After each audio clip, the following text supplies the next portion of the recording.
ये अभिमान ही जन्म मरण का हेतु है। संस्कृत मूल सूल प्रद नाना सकल शोकदायक अभिमाना। ये कभी सुख प्रदान नहीं करता, ये शोक दुख भय यही प्रदान करता है। पर अज्ञानी जनों को इसमें बड़ा सुख लगता है। जाति का अभिमान, धन का अभिमान, तो एक सुख की अनुभूति उनको होती है अज्ञानियों को। इसी अभिमान वृत्ति का त्याग कर दिया जाए तो भगवदानंद हृदय में जो है वही स्फुरित होने लगे। और हमारी मांग विषयानंद नहीं है, भगवदानंद है। विषयों में आनंद की खोज करना मानो जीवन को बर्बाद कर देना है, पूरे जीवन को व्यर्थ कर देना। पर है बड़ा कठिन। सहज प्रवाह मन और इंद्रियों का प्रकृति की तरफ ही होता है, परमात्मा की तरफ तो साधना के द्वारा लगाया जाता है। और साधना करते हुए भी यदि अहंकार हो जाए तो भी वो साधना व्यर्थ हो गई।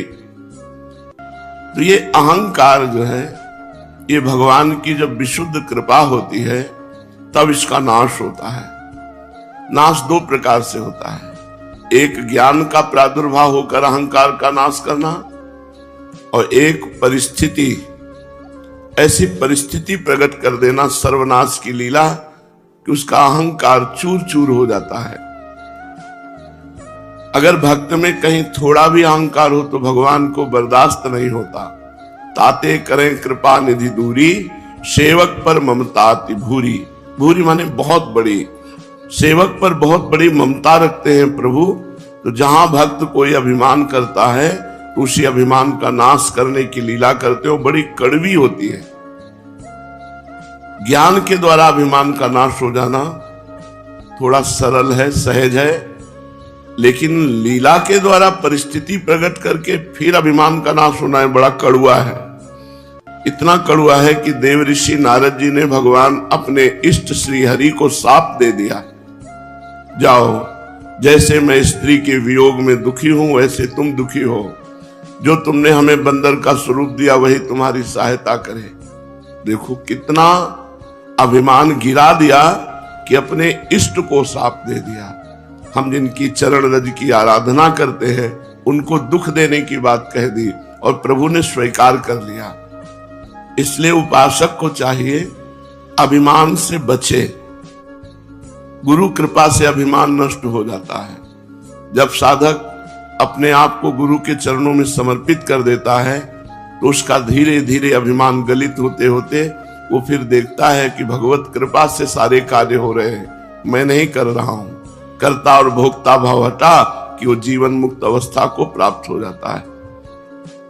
इसलिए श्रीपाद प्रबोधानंद जी कह रहे हैं, जाति प्राण धनानियान्तु सुयशो राशि परीक्षीयताम् सद्धर्मा विलयम प्रयान्तु सततम सर्वैश्च निर्भर्ष्यताम् आधिव्याधि सतेन जीर्यतु वपुर्लुप्तो प्रतीकारतः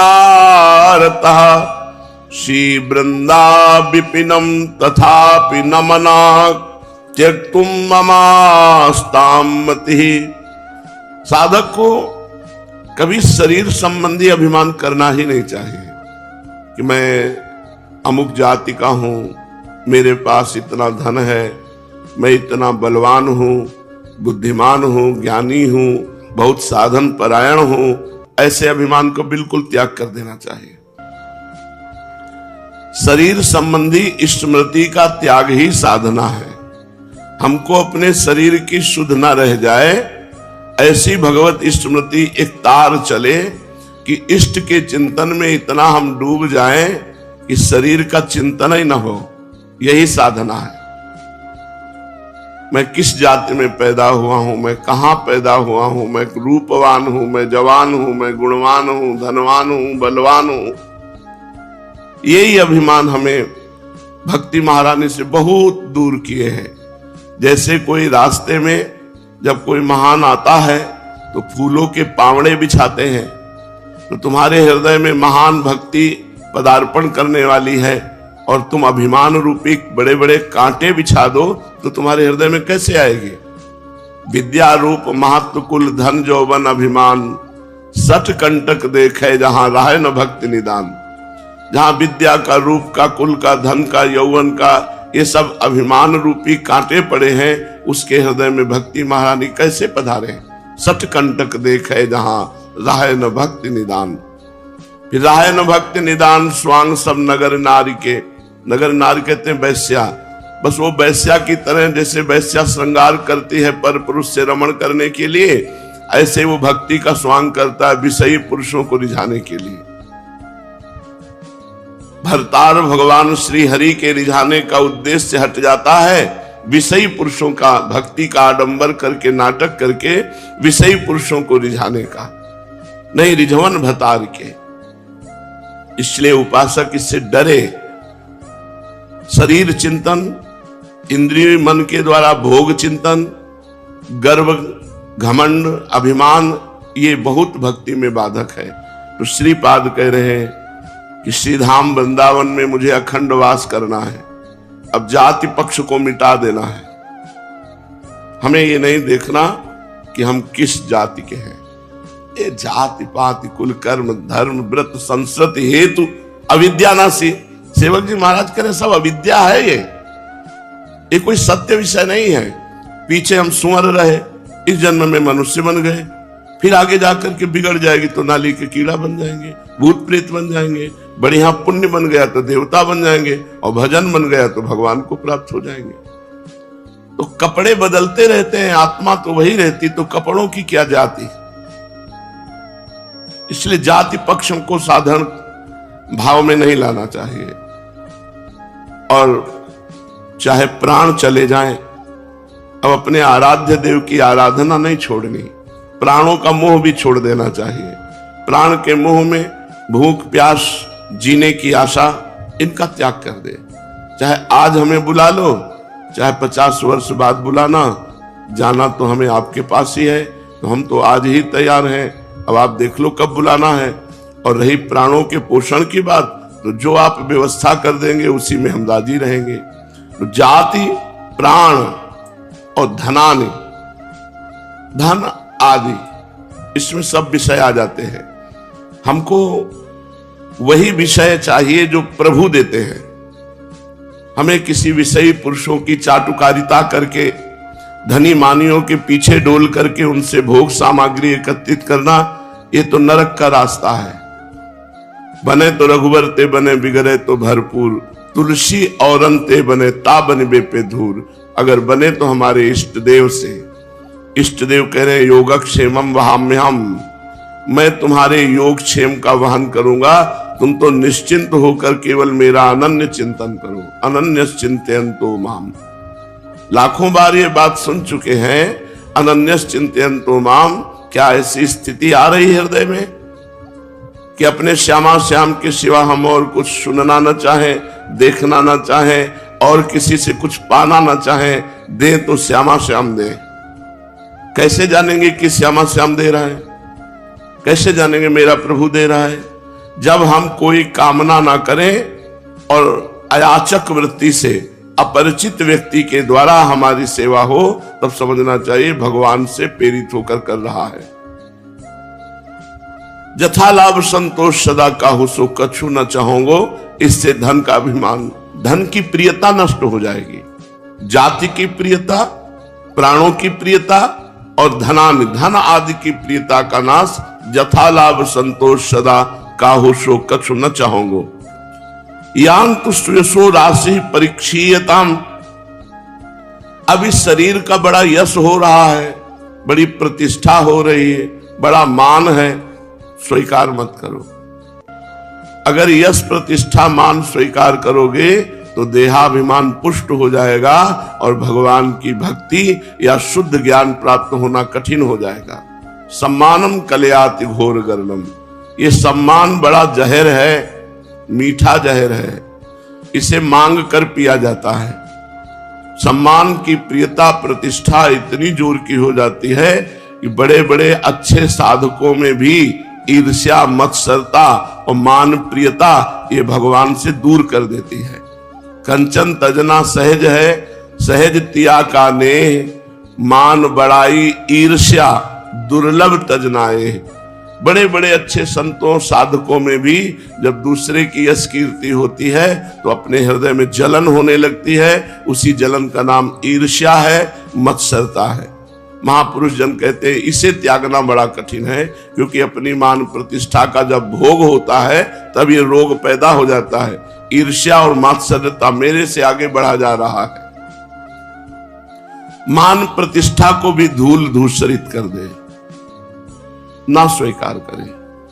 वो चाल चले जिससे मान प्रतिष्ठा ना हो, जिससे लोग सुयस करके भीड़ लगा करके भजन की वृत्ति हटाते हैं। तो ऐसी चाल साधक को चलना चाहिए कि कोई उसके पीछे न पड़े। मान प्रतिष्ठा से दूर रहने के लिए सिद्ध महापुरुषों ने पागलों का सा नाटक किया है। जड़, बहरे, गूंगे, विक्षिप्त ऐसा स्वांग किया कि ये विक्षिप्त है, ये पागल है, ये बहरा है, ये गूंगा है, ऐसा। क्योंकि बोलेंगे तो विद्वता प्रकट हो जाएगी, सुनकर उत्तर देंगे तो लोग पीछे पड़ जाएंगे, और अगर प्रवीणता दिखाएंगे तो फिर प्रतिष्ठा पुष्ट होती चली जाएगी। इसलिए वो जड़ दिखाई देते हैं, पागल जैसे, मूक, बहरे। ये भगवान की प्राप्ति के लिए कान होते हुए भी बहरे बन गए, जवान होते हुए भी मौन हो गए, और विद्वान होते हुए भी विक्षिप्त पागल का सा रोल करते हैं। इसलिए श्रीपाद कह रहे हैं सुयसो राशि परीक्षीयताम, सुयस हमारा क्षीण हो जाए। सद्धर्मा विलयम प्रयांतु, अगर हम प्रेम धर्म के पालन करने वाले हैं तो अन्य धर्मों का त्याग हो ही जाता है।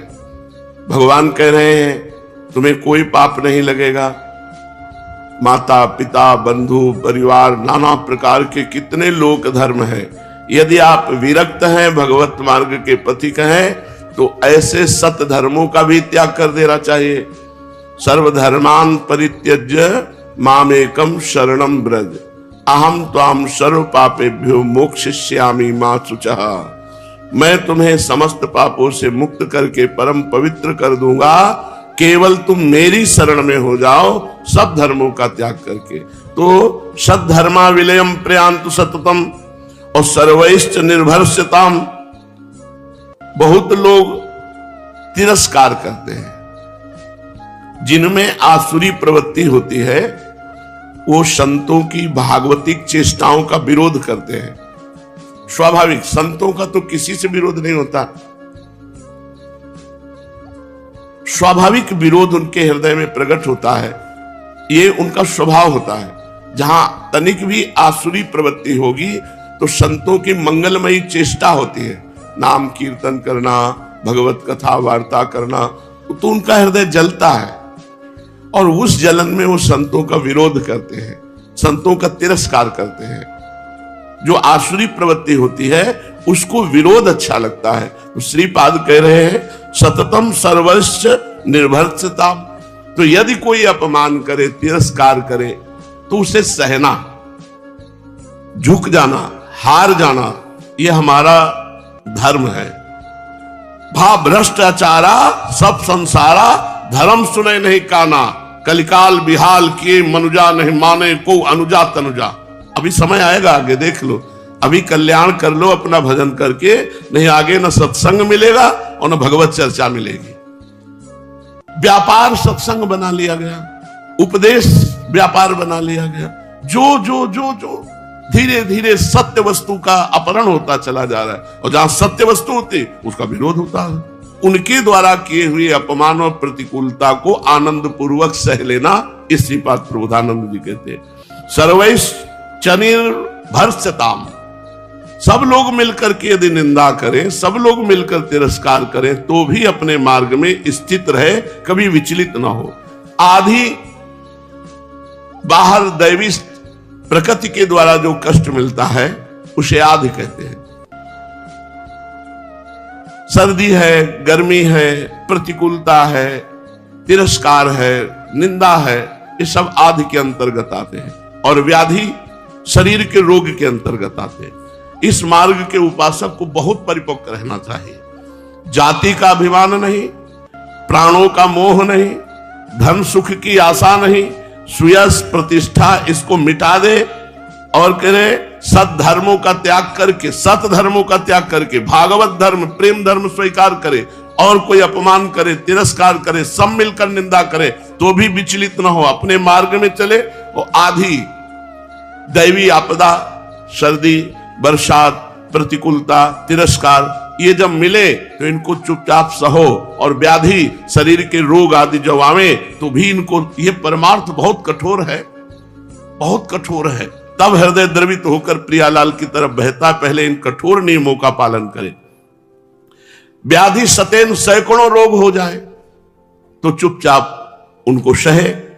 जीरियतु वपुर लुप्त प्रतिकारता, कोई प्रतिकार ना करे, इनका विरोध ना करे। तुम्हारा विरोध हो रहा है, उसे सह जाओ। शरीर में व्याधि है, उसको सह जाओ। बाहर से आपदा आ रही, उसको सह जाओ। कोई अपमान, निंदा, तिरस्कार, चुपचाप सह जाओ। और सहना बहुत कठिन है। सहाय सो साधु, ऐसे सामर्थ्यशाली महात्मा रहे हैं पर पिट गए हैं। पंडित रामकृष्ण बाबा के माथे पे डंडा मारा कि हलवा खवाओ, बोले नहीं है, तो फिर माथे पे डंडा, सह गए। सहना बहुत जरूरी है। इस मार्ग में, प्रेम मार्ग में तो सहना बहुत जरूरी है। अगर जो जितना सह गया उतना ही वो महान प्रियालाल का कृपा पात्र बन जाएगा। इसीलिए कह रहे जाति को मिटा दो, प्राणों का मोह मिटा दो, धन के द्वारा प्राप्त सुखों का त्याग कर दो, मान प्रतिष्ठा का त्याग कर दो, सद्धर्मों का त्याग कर इष्ट में पूर्ण अनन्य हो जाओ।